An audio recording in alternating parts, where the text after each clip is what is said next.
Hello, everyone, and welcome to today's webinar, Getting the Gist of CJIS 5.9.5. My name is Melissa Russell, and I'll be the host for today's session. Before we get started, I did want to go over a few housekeeping items. We are recording this session, and we will be making the link available to you afterwards. We also will be accepting Q&A. If there's any questions, go ahead and throw them into the Q&A box whenever you feel like it, and if there's some questions, we'll take some time towards the end to answer them. At this time, I'd like to go ahead and introduce my colleague, Drew Rasmussen. And Drew, the floor is yours. All right. Thank you, Melissa. Thank you, everybody, for the time today. Appreciate it. We are going to keep this to 30 minutes. As Melissa said, this will be recorded. I know probably a lot of you um, that wanted to join weren't able to. I know we're getting close to the holidays, so it gets busy, but wanted to go through this probably in about 15 minutes for presentation. Just do some slides and then get to a demo really around what is the CJIS 595, and we're only going to focus on a little bit of this. That is a very large document. I understand they're throwing a lot at you as agencies and municipalities.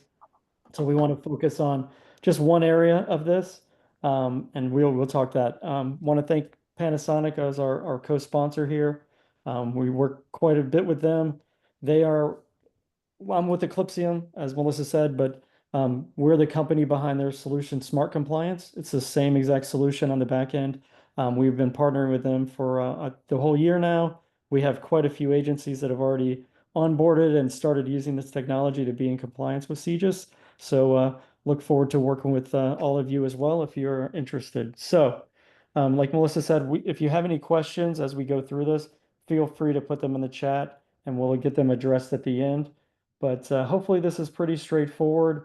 It's very focused, and we'll be on our way in about 30 minutes and get you on with your day. So first and foremost, I know CJIS compliance is a big, broad category. I think it's like a 450-page document now, 595. Like I said, we're only going to focus on one major part of this, which is deemed a priority one. One thing that happened, I think, my opinion is that the CJIS policy board heard some complaints from agencies like, there's like 150 requirements here. Where am I supposed to begin? I know some of you are smaller agencies and don't have the resources nor the time to invest and try to do all of these. So I think the policy board heard those complaints loud and clear. And since then, in July, they came out with 595, which prioritizes all the different requirements that they're asking you to do. So, it goes from priority one down to four. My opinion is, if you're doing the priority ones and you're doing a good job there, you're going to be in pretty good shape across the board. That's multi-factor authentication, encryption, vulnerability management, and including this, which is the main topic for today, is the SI7 requirement around software, firmware, and integrity controls, right? So this is how it reads. I'm not going to read it today, but essentially what CJIS is asking you to do is to verify the integrity and use a tool to do this of the firmware and the systems that are in the organization. Once you verify the integrity that they are intact, everything looks good, these devices are clean, you need to continuously monitor those regularly, scanning at least once a week on all these devices to ensure nothing has changed. And if things have changed at those levels, the firmware, the components, the device, or even the software has changed, you need to be able to open up an incident response process to figure out what has happened. So ensuring that if something is alerted on and that something's changed, you know what it is and then can take the appropriate actions accordingly. If it was intentional and you and IT or somebody did an upgrade and this was meant to be done, obviously nothing to do there. But if something changed nefariously or something happened out in the field that you were unaware of, that's where you need to open an incident response and figure out what happened so that you can constantly or know what the status and the risk to your organization is. So hopefully that helps. Hopefully that level sets on what we're talking about today. This is, like I said, this is a priority one, sanctionable now. So if you're going through audits anytime soon, this is likely to come up as a finding if you're not doing something or taking action now. All right. So level set, that's what we're talking about. That's the requirement. Now, how do we help? So as Eclipsium Smart Compliance, we're 100% focused below the operating system. So you likely already have tools that are looking at the operating system and above, the applications, the user layer, but most organizations do not have visibility into what's going on below the operating system and the firmware, the components, all that. That's where Eclipsium Smart Compliance comes in. Now, for visibility, we want to give you information on the bill of materials. What is this device made up of? Um, what versions are there? Is it out of date? Those kind of things, just so you have more information, and that will probably supplement what you're doing with your CMDB. Then we get into the security side. That's looking for vulnerabilities. What vulnerabilities exist below the OS at the firmware level that you might not know about today, and testing for those vulnerabilities. Then, are there any behavioral issues, configuration risks that just don't look right or should be used to harden the device for best practices? And then, are there any indicators of compromise or threats that we've detected on this device so that you have visibility into that? And last but not least, this is the most important part of this conversation, is the integrity verification. We want to make sure that when you buy a device, we can authenticate it, make sure it's authentic. You're getting what you bought, and it's not gray market Cisco gear. I'm sure some of you have heard about that stuff happening. Making sure that we know what the components are. The device looks like it should. It matches what we were expecting coming from the manufacturer, and that nothing has been implanted before receiving it, and then monitoring that and ensuring that nothing changes out in the field. So I wish I could say we're going to replace some of your existing tools and add more value on top of that, but we are going to be a supplement, and I'll explain that next. So here's the crux of what we do. Like I said, we assess new devices. So you buy a new laptop, a new Toughbook comes into the organization, or a new switch, firewall, server, whatever it is. We want to help you validate that it's clean. Basically, this is a zero trust play for your enterprise hardware. So before it's deployed, before you put it on the network, let's run a test, make sure everything looks fine, and then, okay, everything comes back good. Then you deploy it, and then we're going to do regular assessments throughout the life cycle of that device to ensure nothing changes and you know what the risk profile is and the overall health from a firmware perspective that device has in the organization. And then we can also help with remediation. So obviously keeping up with your patching is a best practice. That's something that we want to help you do. And we can help patch endpoints, some servers, and then make recommendations for your network infrastructure on what needs to be patched so you can use those tools, those native tools from the manufacturer to do so. So here's kind of where we play. I mentioned here in the green, this is where you probably have your existing tools. The operating system, the applications, virtualization, whatever it is. That's the area where you're looking at today in most cases. So that's where, sorry, wrong button. So that's where you have your EDR, these kind of tools. You probably see some names that you're using. That's what they're focused on, the user layer, the operating system, and above. And they might touch down into the firmware a little bit, but by no means do they provide the value and the details that we do and do the integrity verification that Eclipsium does. So all those components, all this detail that you see below, that's what we're looking at and providing the information that CJIS is requiring for this requirement. So, we're gonna, like I said, we're gonna supplement your existing tools and be another control to kind of close that loop and ensure that you're looking above the operating system, but also below to have a full solution. All right. So last slide here before I pivot over to a live demo. So this is how we work. So our primary focus is your infrastructure. So we're working with many agencies across the United States already. We've had some large agencies that have been on this for a year, like Miami-Dade County Sheriff. They've been doing this for a long time. We're focused on primarily your infrastructure. So that's your endpoints, so laptops, desktops, your servers, so your physical infrastructure for hosting your applications, and then your network infrastructure as well, which was, switches, routers, firewalls, load balancers, that kind of thing. Anything, what's in scope for this is anything that processes or transmits CJI.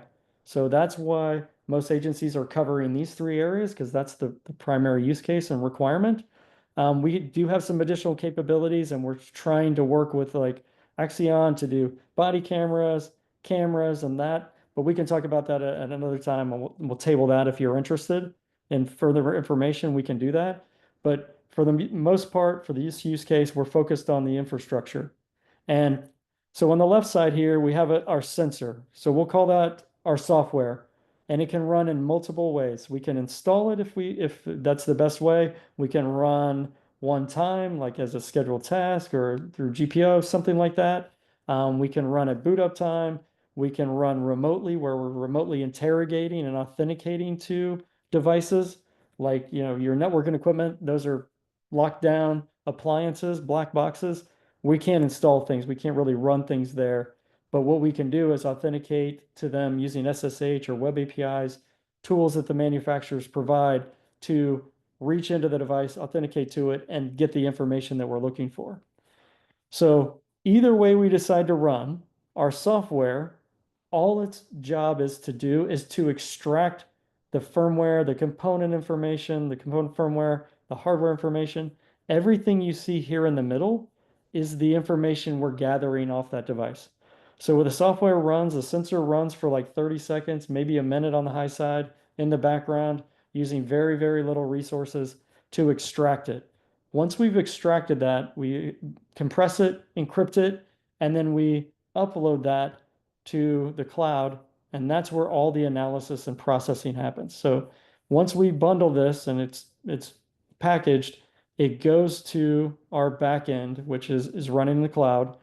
And the first thing that we do when we receive that is unpackage it and we look for known good.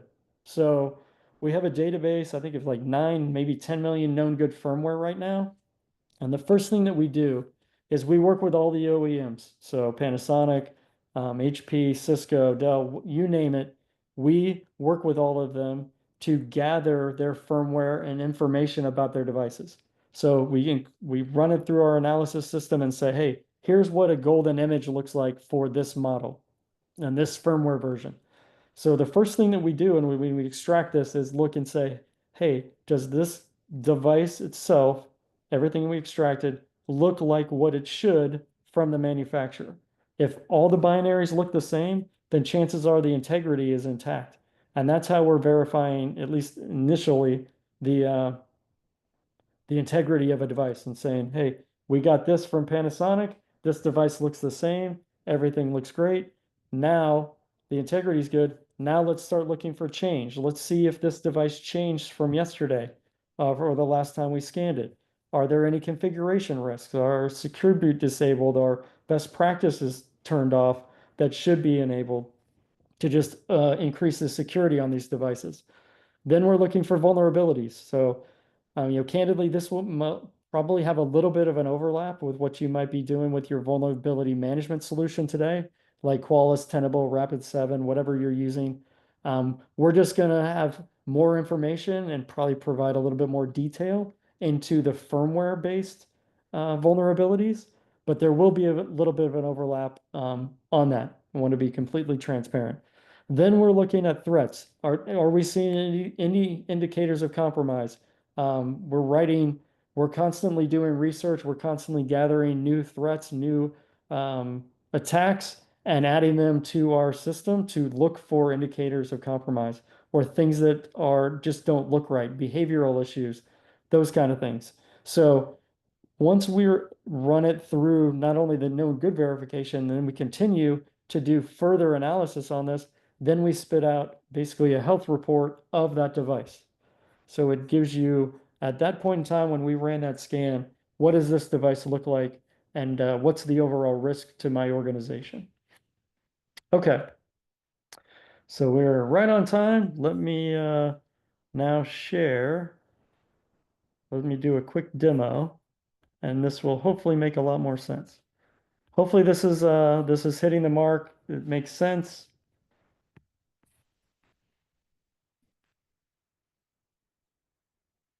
All right. So now you should be looking at an Eclipsium management console. So each customer gets their own tenant. This is what, if you were to log in, this is the way it would look. Um, the one thing that I want to make sure is clear is that we are a subscription service. And part of that is not only the software, but we also provide implementation assistance, helping you as a customer implement this and get this integrated into your existing operational workflows and not just have another system that you and user interface that you have to log into every day to get the information. So this is all RESTful API driven, but we use syslogs webhooks to push information from our system into whatever system you want to use, your SIM, your SOAR, so that when we see this information, you will have it in, and you can create tickets, workflows, incident response tickets. And then when you need to log in here, you can do so to get further information and get more details for figuring out what's going on these some of these devices. So here at the top, you'll see alerts and updates. This is, hey, we found something. This is something that needs to be looked at. We want to create an alert for this. When one of these happens, that's when it would be sent to your SIM, your SOAR, create an incident response program, ticket, whatever you want to do, and then we can further investigate. Then we get into the supply chain inventory. This is the devices, more visibility into the devices that you have in your infrastructure and what devices we're currently monitoring. And you can drill down into these and figure out where these devices are, what's going on, and have just a better information on overall device hygiene, if you will. All right. Then we get into assets by risks. We have threats. These are things that we found, threats detected. This is a demo environment. You would never want to have this many. We've got 37 implants, but we've done that intentionally. Then you get into vulnerabilities. Where is my risk to the organization? Where do I have critical or high CVEs that I need to patch as soon as possible? This gives you reports on that. Again, I said earlier, one of the biggest things you can do is keep your devices up to date to try to reduce risk. It's hard. I work with some very, very large organizations. Everybody struggles with keeping firmware up to date, and we want to try to solve that problem and help alleviate some of those concerns. So this is helping you know which devices are outdated, which need to be patched, what the latest versions are, so then you can then remediate those and get them going. All right.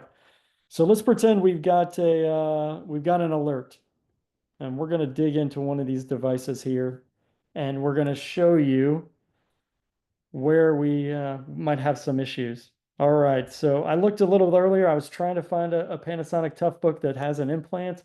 Unfortunately, I don't have one that I can show. Um, we can show some other Panasonics, but I want to show you what an implant looks like, and that's the integrity portion. That's the most important for CJIS. So we're going to pick on Dell today. We've got a Dell laptop that got picked that has a threat, and I want to know what's going on with that. So let me click on this and figure out what's happening. So when you select the device, this is what the overall health looks like.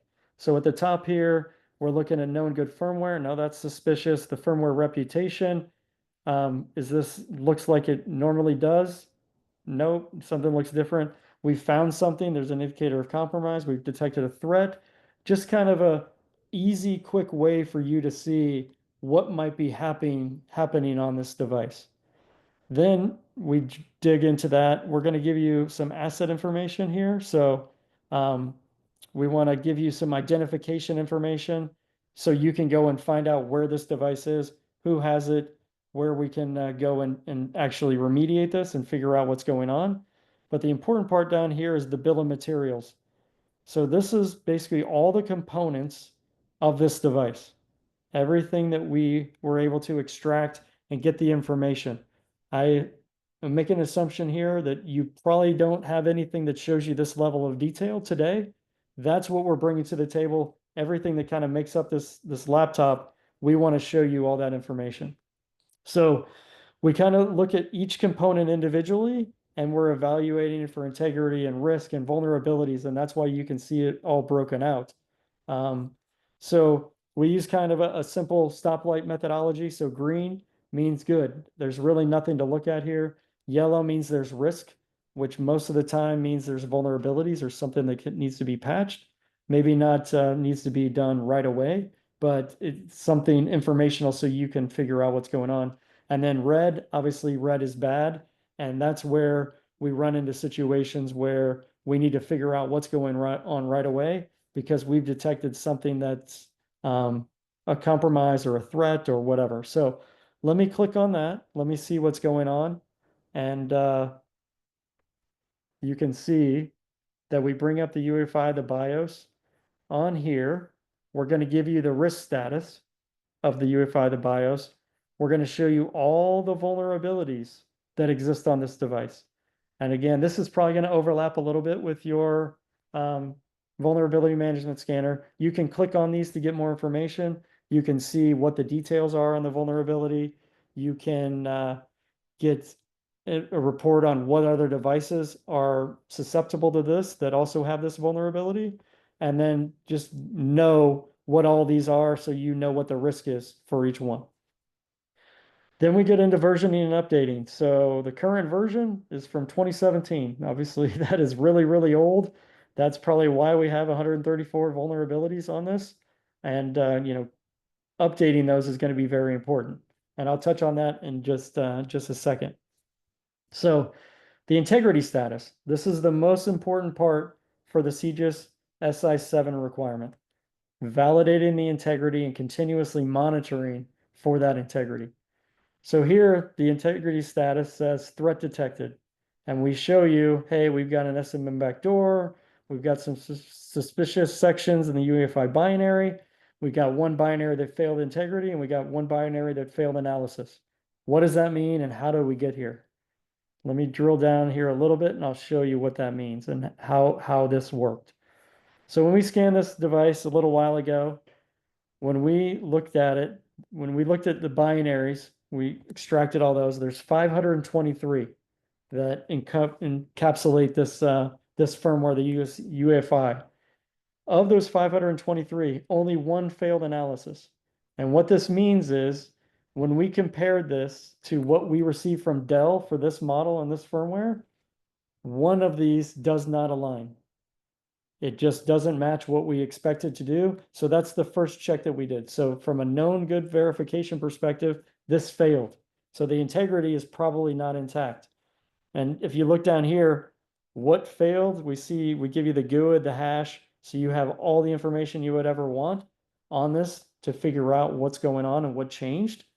So remember earlier I said the first thing we do is compare it to what we got from the manufacturer. Secondarily, then we continue to run it through our what we call automata, which is our analysis engine. That's when we're looking for indicators of compromise and other things. So here we say when we analyze those same 523 binaries, one of them failed. That's where we said, hey, we've seen this before. We know what this is. And that's when we tell you as a customer, hey, this is an SMM backdoor. This is what the details are. So you know what it is. And then you have more information on what we found on this device. So sometimes you might see this say, hey, the integrity failed, but the binaries didn't fail analysis. Maybe it's a 0 day. Maybe it's something that we haven't seen before.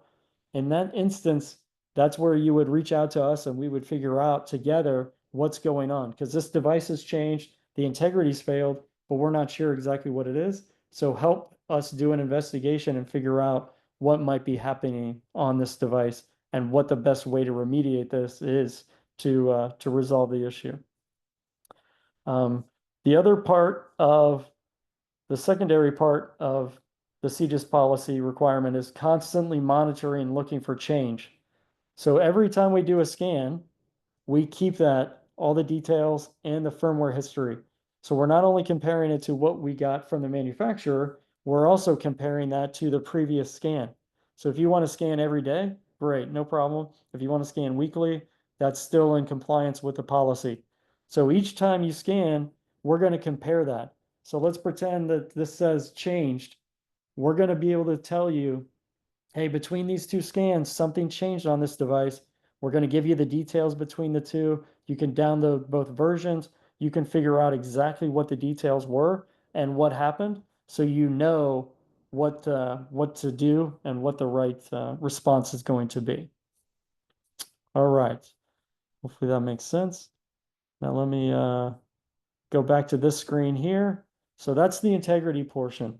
Now, one important part here is that we provide value is keeping things updated. We want to help automate this as much as possible. So again, remember the reason why there were so many vulnerabilities on this device, which you can see there's 76 high and critical, is because the firmware hasn't been updated in 7 years. Hopefully you have no devices in your environment that they're this old, but I get it. This is hard to keep up with. They're constantly releasing patches. They're constantly giving you more information, and it's difficult, especially things deployed in the field, officers not bringing them in. It's just hard. So what we can help do is automate that process on the endpoints and some servers by allowing you to schedule them here. So you can do two things. You can download this. We've downloaded this from the manufacturer, in this case Dell. We've said, okay, everything looks good. This is golden, and we verified it. You can either download it from here to make it easier, and then you can push it out with your existing tools, or we can actually push this out from our tool through the internet. You don't need to be in the office. You can just go through and it will work. We've wrapped some automation around this just to make it simpler. So let's say, hey, we want to push this out. We're going to schedule this for Saturday at whatever, 4:27 a.m. So 4:27 a.m., we're going to enter the BIOS password if we need to. We're going to schedule this. At that point in time, when Saturday comes around, the client is going to reach out to us and say, oh, hey, I've got an update. And we're going to then stage that on the device and push the firmware update down silently. The users don't need to be involved. And the next time they reboot, we will apply the firmware update in the background. Obviously, the boot process will take a little bit longer, but we will be in the background and keep everything up to date. If you prefer to notify the users, we can do that too. So at 4:30 in the morning, if somebody is on shift or working, where you say you did it during the day, we can give them a pop-up where it says, "Hey, we need to apply this." They can delay it a couple times. You can put policies around that. But the idea here is let's make this simpler so that you guys can patch easier and keep things up to date, which then reduces your risk, fewer vulnerabilities, and it's just a better risk profile in the environment. All right, we got 2 minutes. Last but not least, I want to show you a compliance report. So we're talking about CJIS 595 here. What we want to provide you is a report that you can see um, all the information, and ours are going to be all red. So because we have so many implants and stuff like that, so it doesn't really do it justice. But let's pretend we don't have all these implants and threats in our environment. We're going to show you that these SI7, the flaw remediation, what needs attention, so that then you can figure out and show this to an auditor that, hey, everything's green, we are good, we are monitoring our firmware and our systems like we were supposed to, and we are all set. And let's move on to the next topic. So I want to kind of make this an easy button, if you will, for the auditor to show them everything that you're doing to monitor these devices. All right, we've got 1 more minute. Are there any questions in the chat by chance? Not seeing any right at this time, Drew. I think we're Okay. probably getting right up at the top of the hour here, or the Yep. bottom half of the hour. Yep. Yeah, perfect. Well, hopefully this was helpful. It's hopefully pretty self-explanatory. We're very focused, laser focused on firmware, and we appreciate the opportunity. Like I said, we'll be reaching out. We'll send you some information. We've got somebody raise their hand, it looks like. I'm not seeing it. Nope. Okay. Maybe I'm wrong, reading it wrong. But appreciate the opportunity. We'll be reaching out. We'll send you this link, and if you have any information, feel free to reach out to me or your Panasonic rep. And appreciate the time today. Thank you very much. Thank you, Drew, and thank you everyone again for joining us. Again, we have been recording this session, so we'll make sure to get those links out to you shortly. Thank you.